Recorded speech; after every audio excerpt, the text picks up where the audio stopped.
오늘도 이곳에 함께 모여 하나님께 예배드리고 계신 여러분 모두에게 우리 주님의 은혜와 평화가 넘치시기를 바랍니다. 지난주에 야곱은 형 에서의 보복을 피해 도망쳤던 하란에서의 도피 생활을 마무리했습니다. 야곱은 삼촌 라반 밑에서 20여 년을 지내며 두 아내와 두 첩을 얻고 11명의 아들을 얻었습니다. 그리고 끝에는 큰 거부가 되었죠. 도망자 신분이었던 야곱이 도피처에서 그런 형통함을 입은 것은 하나님께서 그와 함께 하시고 그를 지키시고 그에게 복을 주셨기 때문입니다. 그런 하란에서의 야곱의 생활은 하나님께서 주신 약속이 이루어지는 과정을 보여주는 장면이었습니다. 그리고 이제 오늘의 본문으로 넘어옵니다. 여러분, 오늘의 본문 32장부터 그 다음에 있는 33장까지는 야곱과 에서가 다시 재회하는 장면입니다. 오늘 살펴본 32장은 야곱이 형 에서를 만나기 위하여 준비 작업을 하는 이야기고, 그 다음 33장에서 야곱과 에서가 드디어 다시 재회하는 이야기가 시작됩니다. 그리고 그 중에서 오늘은 야곱이 형을 만나기 위해 준비 작업을 하는 이야기를 살펴볼 것인데, 그 이야기는 또다시 세 개의 장면으로 나누어집니다. 화면에 보시는 것처럼 먼저 첫 번째 장면은 1절부터 12절로 야곱이 고향 땅 밧단 아람으로 가는 길에 자신의 사신을 먼저 보내어 에서의 동태를 살피는 장면입니다. 야곱은 그 사신을 통해 에서가 400명의 무리와 함께 야곱을 만나러 오고 있음을 알게 됩니다. 그래서 겁이 난 야곱은 하나님께 기도합니다. 그 장면이 첫 번째 장면이죠. 그리고 두 번째 장면은 13절부터 20절로 기도를 끝낸 야곱이 형 에서를 만나기 위해 나아가는 장면입니다. 거기서 야곱은 형의 화를 풀기 위해 수백 마리의 가축대를 행렬의 맨 앞에 내세웁니다. 그 장면이 두 번째 장면입니다. 그리고 세 번째 장면은 21절부터 32절인데 형을 만나러 가던 중 어느 한 날에 야곱이 야복 강가에서 하나님의 사자와 씨름하는 장면입니다. 그 사건을 통하여 야곱은 이스라엘이라는 이름을 얻게 되죠. 이처럼 야곱이 형을 만나기 위하여 준비 작업을 하는 이 32장의 내용은 세 부분으로 나누어져 있습니다. 그 중에서 오늘은 앞에 두 장면 1절부터 20절의 내용을 살펴보려고 합니다. 그리고 32장 그리고 세 번째 장면은 야곱이 에서를 세 번째 장면 32장 21절부터 32절의 말씀은 다음 주에 살펴보도록 하겠습니다. 먼저 첫 번째 장면을 다시 살펴보도록 하겠습니다. 이 첫 번째 장면은 하란에서 밧단 아람으로 향하는 야곱에게 하나님의 사자들이 나타나는 이야기로 시작합니다. 그런데 1, 2절을 보시면 여러분은 성경에서 1절과 2절을 보시면 야곱이 그 사자들을 하나님의 군대라는 뜻의 마하나임이라고 부릅니다. 여러분, 지금 야곱은 고향으로 향하고 있죠. 그런데 그 이야기의 시작 부분에서 하나님의 군대가 야곱을 만났다고 합니다. 무슨 뜻일까요? 야곱이 다시 고향으로 돌아가는 이 여정은 하나님에 의해서 보호를 받을 것임을 뜻하는 것입니다. 그리고 다음 3절부터 8절은 야곱이 형 에서를 만나기 전에 형과의 만남을 순조롭게 하기 위해서 현실적인 계획을 세우는 장면입니다. 거기를 보시면 야곱은 자신의 사자들을 먼저 에서에게 보냅니다. 그래서 자신이 그동안 삼촌 라반과 함께 지냈고 또 많은 가축을 얻었음을 미리 에서에게 알리라고 합니다. 그것의 의도는 자신에게 많은 소유물이 이제 생겼으니 형도 그것을 함께 나누어 쓸 수 있음을 말하고 싶은 것이죠. 그러니 예전의 일은 용서하고 화를 좀 풀라는 것입니다. 그런데 여러분, 그 말을 야곱이 어떻게 표현하는지 한번 보십시오. 5절 하반절입니다. 내 주께 은혜 받기를 원하나이다 라고 하죠. 자신을 용서하고 화를 풀라는 말을 내게 은혜를 베풀라라고 표현을 합니다. 여러분, 이 표현은 야곱과 에서가 재회하는 장면에서 4번이나 반복되어 나오는데 야곱은 형을 계속해서 주라고 부르고 자신에게 은혜를 베풀어 달라고 합니다. 그리고 야곱은 그 은혜라는 표현을 하나님께도 사용합니다. 야곱은 형이 400여 명의 무리와 함께 자신에게 오고 있음을 듣고 겁이 나 하나님께 기도하는데, 그때 야곱은 하나님께 이렇게 기도합니다. 9절을 한번 성경에서 보십시오. 하나님께서 저에게 고향으로 돌아가라 하지 않으셨습니까? 그러면서 저에게 은혜를 베푸신다고 하지 않으셨습니까? 이렇게 기도하죠. 그리고 11절을 또 보시면 야곱은 내 주께 간구하오니 내 형 에서의 손에서 나를 건지시옵소서라고 합니다. 여기서 우리가 주목할 것은 지금 야곱은 형의 보복으로부터 건져짐을 받는 것을 은혜를 받는 것으로 여긴다는 것입니다. 그런데 지금 야곱은 그런 건져짐을 받는 것이 형에게도 은혜를 받는 것이지만 하나님께도 은혜를 받는 것이라고 하죠. 야곱은 형 에서에게 은혜를 받는 것과 하나님께 은혜를 받는 것을 지금 동일시하고 있다는 것입니다. 그런데 그 은혜는 건져짐을 뜻하는 것이고요. 여러분, 이 이야기는 이 이야기의 본래의 청자들이었던 포로기의 이스라엘인들 입장에서 지금 생각을 해야 합니다. 여러분, 지금 야곱이 어떤 상황에 처해 있습니까? 형의 보복으로부터 건져짐을 받아야 하는 상황이죠. 왜 그렇게 되었습니까? 이전에 야곱이 속임수로 형의 장자권과 복을 가로채 도망쳤기 때문입니다. 그래서 지금 에서는 야곱에게 화가 나 있기 때문에 그의 형의 보복으로부터 건져짐을 받아야 하는 상황입니다. 그럼 이 이야기가 실제로 들려졌던 당시 이스라엘의 상황이 어땠는지를 한번 생각해 보십시오. 그들도 역시 바벨론에게서 건져짐을 받아야 하는 상황이죠. 이 창세기는 바벨론 포로기에 쓰였다고 했습니다. 그러니까 이 이야기를 듣던 이스라엘인들도 바벨론의 힘에서부터 건져짐을 받아야 하는 상황이었습니다. 그래서 이 야곱의 상황과 실제 이스라엘의 상황은 동일한 상황입니다. 그래서 이 이야기를 읽고 있던 당시 이스라엘 사람들은 이 야곱의 이야기가 자신들의 이야기임을 대번에 알았을 것입니다.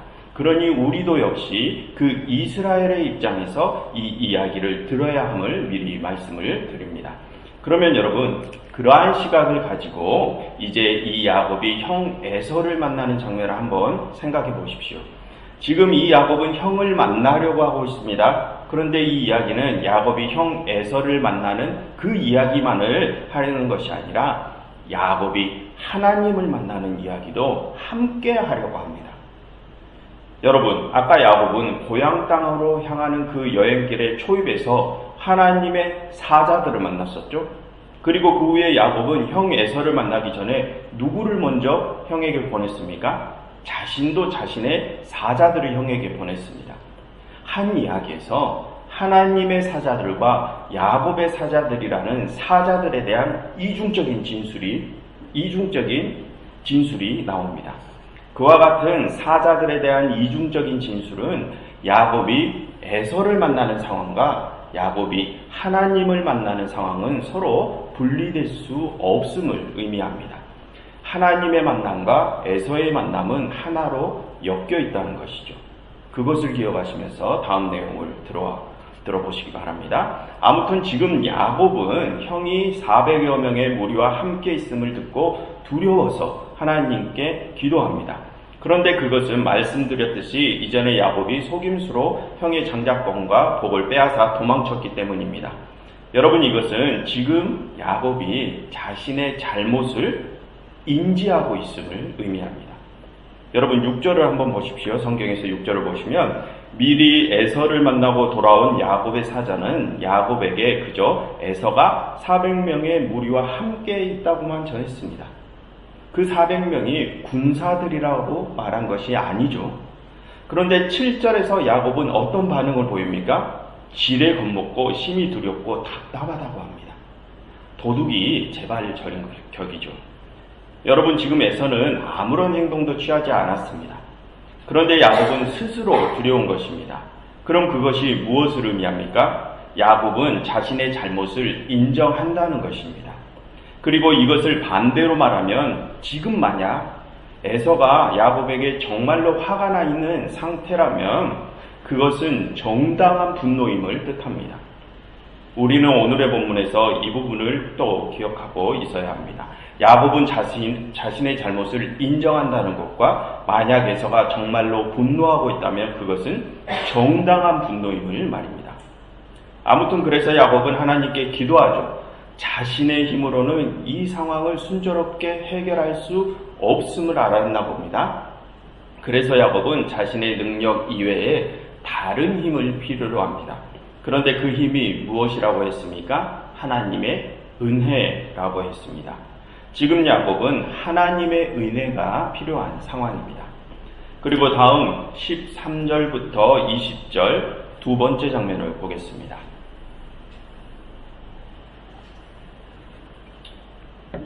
여러분, 이 장면은 이제 막 기도를 끝낸 야곱이 형 에서를 만나러 가는 장면이라고 했습니다. 그런데 여기서 야곱은 형 에서를 위해 수백 마리의 가축을 예물로 준비하죠. 그것은 20절을 한번 보시면 형 에서의 마음을 풀어주기 위해서라고 야곱 자신이 밝힙니다. 여러분, 이 장면은 야곱이 에서와의 만남을 최선을 다해 준비하고 있음을 보여주는 장면입니다. 그리고 다음번에 살펴볼 내용이지만 33장 3절에서 야곱은 에서를 만날 때 에서에게 7번 땅에 굽혀 절했다고 합니다. 그리고 또 33장 6절부터 7절에서 야곱의 가족들도 에서에게 절했다고 하죠. 그것은 야곱과 그의 가족이 에서에게 최대한의 예의를 표하는 장면입니다. 그와 같이 지금 야곱은 형을 다시 만나기 위해서 최선의 준비를 하고 만나서는 형에게 최대한의 예의를 표합니다. 여러분, 지금 야곱이 보이고 있는 이 모습은 자신 때문에 고통을 당한 사람에게 보여야 하는 당연한 모습을 보여주는 것입니다. 여러분, 내가 어떤 사람에게 큰 상처나 피해를 주었습니다. 그러면 나는 그에게 어떻게 해야 합니까? 오늘 야곱이 보이는 모습처럼 하라는 것입니다. 최대한의 예의를 표하고 나 때문에 입은 상처나 피해에 대하여 내가 할 수 있는 최선의 보상을 해주라는 것입니다. 그게 응당, 마땅한 일이라는 것입니다. 그 말을 하려는 것이 이 두 번째 장면의 의도입니다. 그리고 여러분, 여기서 우리가 또 생각을 해야 될 게 있는데요. 지금 야곱은 형과의 만남을 굉장히 조심스럽게 준비하고 있다는 것입니다. 예물도 준비하고 사자들을 여러 번 먼저 보내고 또 다음번에 살펴보겠지만 야곱은 형을 만나러 갈 때 자신의 가족들을 여종들과 그녀들을 통해 얻은 아들들 따로 보내고 첫째 부인과 아들들 따로 보내고 둘째 부인과 아들들 따로 이렇게 그룹을 나누어서 나아가게 합니다. 이처럼 야곱은 형과의 만남을 굉장히 조심스럽게 신중하게 준비하죠. 여러분, 그것은 야곱이 형을 얼마만큼 두려워하는지 그 두려움의 크기를 느낄 수 있는 장면입니다. 지금 야곱이 얼마나 형과의 만남을 두려워하는지 그 두려움의 크기만큼 야곱은 더 조심조심 신중히 일을 진행시킨다는 것이죠. 그래서 야곱이 형과 재회하는 이 이야기에 70%나 되는 분량이 방금처럼 야곱이 형과의 만남을 준비하는 그 과정만을 보여줍니다. 일이 굉장히 천천히 그리고 신중히 이루어지고 있다는 것이죠. 그처럼 일이 천천히 신중히 진행되는 모습을 보여주는 그러한 이야기 전개 방식은 이 이야기를 읽는 독자들로 하여금 그 결과를 기다리게 합니다. 여러분, 그게 저자의 또 하나의 의도입니다. 이야기를 길게 늘어뜨림으로써 우리로 하여금 그 결과를 기다리게 하는 것입니다. 여러분, 지금 야곱의 상황에서도 그것은 마찬가지입니다. 이제 야곱은 자신이 할 수 있는 만반의 준비를 마쳤습니다. 그리고 이제 형을 만날 일만 남겨두었습니다. 그럼 그 상황에서 야곱이 할 수 있는 것이 무엇입니까? 만반의 준비를 했고 이제 기다리는 일뿐입니다. 그것을 말하려는 것이 또 오늘의 본문의 또 다른 의도입니다. 그럼 여러분, 지금까지 살펴본 내용을 정리를 해보겠습니다. 오늘 내용에서 야곱은 형을 두려워했습니다. 그것은 그가 자신의 잘못을 인정하고 있다는 뜻이라고 했습니다. 그리고 야곱은 그 두려움 때문에 하나님께 기도했죠. 형의 보복으로부터 건져짐을 받는 은혜를 입기를 기도했습니다.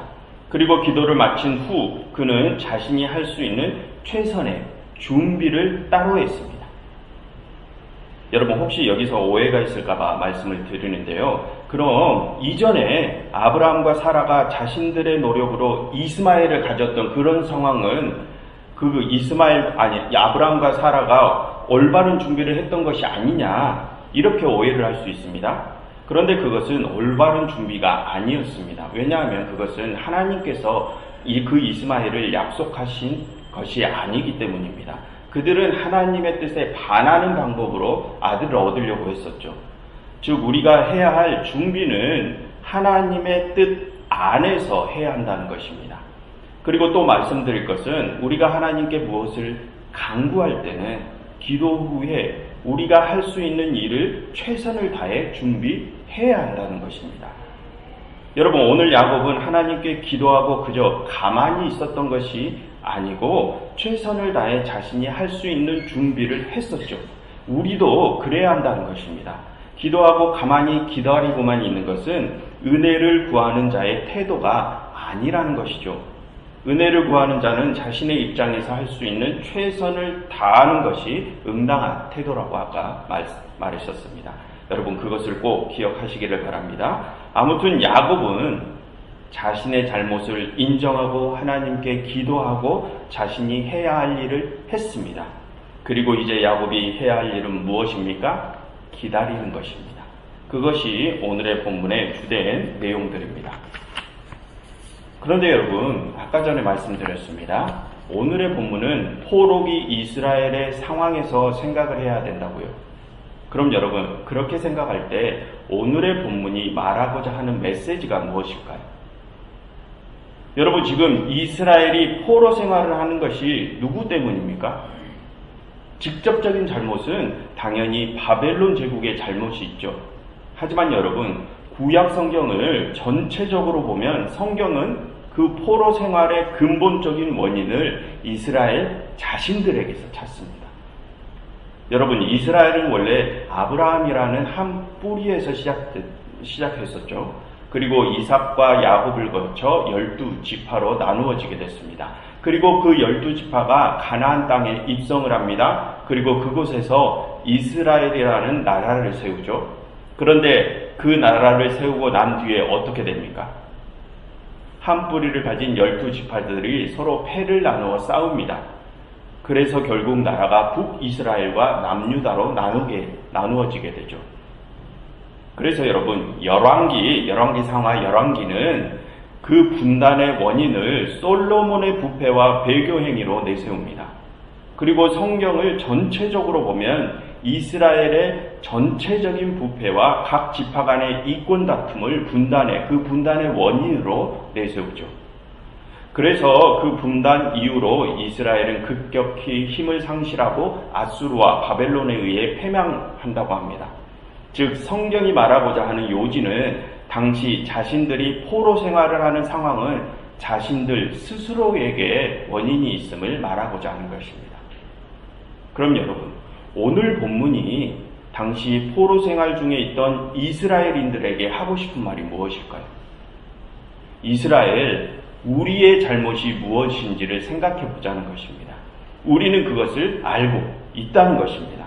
그러니 그것을 우리가 인정하고 우리의 지난날의 모습을 돌아보자는 것입니다. 그리고 또 어떻게 하자는 것입니까? 하나님께 은혜를 간구하자는 것이죠. 그럼 무엇을 기도하고 간구합니까? 지금 이 포로기의 상황에서 건져짐을 기도하자는 것입니다.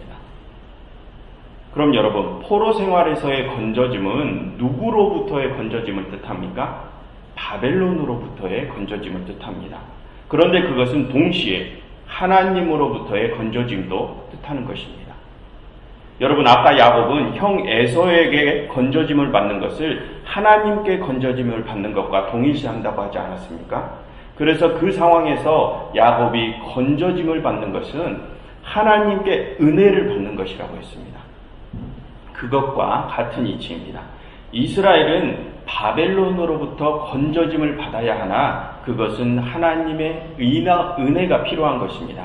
그러니 하나님께 그 은혜를 구하자고 오늘의 본문은 말하는 것이죠. 그럼 여러분, 그 은혜는 어떠한 모습으로 구하는 것입니까? 여러분, 아까 야곱이 형 에서에게 은혜를 구할 때 어떠한 모습으로 그 은혜를 구했습니까? 자신이 할 수 있는 최선의 준비라고 자신에게 은혜를 베풀어 줄 대상에게 최대한의 예의를 표했습니다. 그것이 은혜를 구하는 자의 모습이라고 했었죠. 그럼 여러분, 여기서 우리는 이러한 질문을 할 수 있습니다. 지난주에 하나님께서는 우리가 아무것도 하지 않아도 당신께서 다 알아서 해주시겠다고 하지 않으셨느냐? 그런데 왜 이제 와서 앞뒤가 안 맞게 우리도 모든 준비를 해야 하느냐? 이런 질문을 할 수 있습니다. 맞습니다, 여러분. 지난주 본문에서 말했던 것처럼 하나님께서는 우리가 아무것도 하지 않아도 우리를 위해 모든 것을 바꾸어 주시는 분이십니다. 우리가 야곱처럼 문제만 일으킨다 할지라도 하나님께서는 우리를 위해 당신의 독생자의 목숨까지 내어주시면서 당신께서 홀로 모든 것을 고쳐나가시고 우리에게 결국 온전한 평안을 주실 분이십니다. 그러니 여러분, 오늘의 본문은 그러니 말하는 것입니다. 그렇게 하나님께서 우리를 위하여 모든 것을 다 홀로 이루어 가시니 하나님께서 그렇게 우리를 위하여 그 모든 수고를 대신 감당하시니 이제 우리도 우리의 입장에서 할 수 있는 최선을 다하자는 것입니다. 오늘 본문은 하나님께서 사람들에게 굴종을 요구하는 말씀이 아니라 과거 이스라엘인들이 자신들 스스로를 돌아보자고 했던 내용이라는 것입니다. 하나님께서 우리를 위하여 그렇게 모든 것을 내어주신 사랑을 보이셨으니 이제 우리도 하나님에 대한 최대한의 예의를 표하고 하나님을 다시 만날 최선의 준비를 하자는 것입니다. 그런데 그 최선을 어떻게 다하느냐? 여러분, 오늘 본문에서 야곱은 하나님께 이렇게 기도합니다. 10절을 보시면 나는 주께서 주의 종에게 베푸신 모든 은총과 모든 진실하심을 조금도 감당할 수 없사오나 내가 내 지팡이만 가지고 이 요단을 건넜더니 지금은 두 때나 이루었나이다 라고 하죠. 원래 자신은 아무것도 가진 것이 없었던 자였는데 하나님의 은총 때문에 지금 이렇게 자신이 거부가 되었다는 것입니다. 그것은 거부할 수 없는 진실이라는 것이죠. 그런데 그 말을 하면서 야곱이 그 은혜와 진실을 자신이 어떻게 감당했다고 합니까? 자신은 그것을 조금도 감당할 수 없었다고 합니다. 자신은 그 은혜를 조금도 감당할 수 없을 만큼 원래는 보잘것없었던 자였음을 인정한다는 것입니다. 그리고 여러분, 20절을 보시면 야곱은 형에게 사자를 보내면서 내가 예물로 형의 감정을 푼 후에 대면하겠다라고 말하죠. 근데 그때 대면하다라고 번역된 히브리어 단어 펜이라는 단어는 보잘것없이 낮은 자가 높은 자를 만날 때 보이는 굴종의 모습을 가지고 있습니다.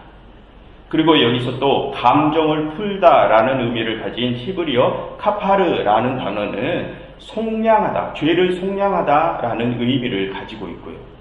즉, 이 20절은 자신의 죄를 속량받을 자격도 없는 자가 자신의 죄를 속량받기 위해서 자신을 속량해 줄 이에게 무릎을 꿇고 굴종하는 모습을 보여주는 것입니다. 무슨 뜻입니까? 그것이 용서받을 아무 자격도 없는 죄인을 위해서 모든 것을 내어주신 분을 향한 온전한 속죄의 모습, 은혜를 강구하는 온전한 모습이라는 것입니다. 우리가 하나님께 속죄나 은혜를 구할 때는 그러한 모습을 취해야 한다는 것이죠. 그것을 오늘의 본문을 말하려고 하는 것입니다. 그럼 여러분, 우린 또 이런 질문을 할 수 있습니다. 야곱이 에서에게 그렇게 굴종하는 모습을 보였던 것은 야곱이 에서에게 잘못을 해서 그런 것이 아니냐. 하지만 우리가 하나님께는 무슨 잘못을 했기에 우리가 은혜를 구할 때 그렇게 낮은 자세, 굴종의 모습을 취해야 하느냐. 이렇게 우리는 질문을 할 수 있습니다. 여러분, 이 야곱의 여행길 이야기는 사실 우리의 삶을 똑같이 보여줍니다. 원래 우리는 하나님과 하나 된 관계였었죠. 그러나 우리는 그분과의 관계를 스스로 깼습니다. 그 이야기가 무슨 이야기입니까? 선악과 사건입니다. 우리는 스스로 하나님처럼 높아지고 싶은 욕망과 이기심을 잠재우지 못하고 매일매일 나의 유익을 위한 선택을 하며 살아갑니다. 그렇게 우리는 하나님과 하나 된 관계를 우리 스스로 깨뜨렸죠. 그것은 야곱이 형의 장자권과 복을 속임수로 차지해 형과의 관계가 깨졌었던 상황과 동일한 상황입니다. 그래서 야곱은 하란으로 여행길을 떠났죠. 그래서 우리도 지금 하나님과 멀어진 삶을 살고 있습니다. 그러나 하나님께서는 야곱이 그 하란에서 여행하는 동안 한시도 그에게서 눈을 떼지 않으시고 지키셨죠. 여러분, 지금 우리의 삶에서도 하나님께서는 우리를 지키시고 계시지 않습니까? 우리는 우리의 삶에서도 그것을 경험했지 않습니까? 그리고 야곱은 이제 고향으로 돌아가려고 합니다. 우리도 이 삶을 끝내면 하나님과의 온전한 재회를 하게 됩니다. 그처럼 이 야곱의 이야기는 우리의 삶의 여정과 동일한 이야기를 하고 있습니다. 그럼 여러분, 오늘의 본문은 우리가 그 본향으로 돌아가는 길에 무엇을 하라고 합니까? 준비하라고 합니다. 그럼 어떻게 그것을 준비합니까?